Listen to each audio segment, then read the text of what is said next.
Save the project. Turn on the public wells layer and examine its spatial reference.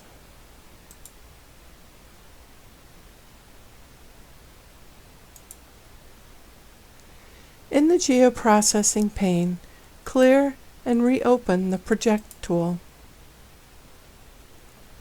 Set the input data set to Public Wells and click Tab. A red X appears. This dataset has an unknown coordinate system. Turn off all layers except Public Wells,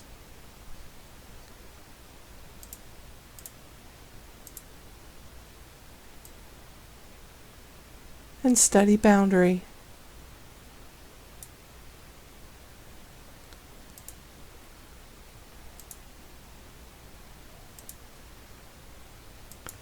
Examine the map.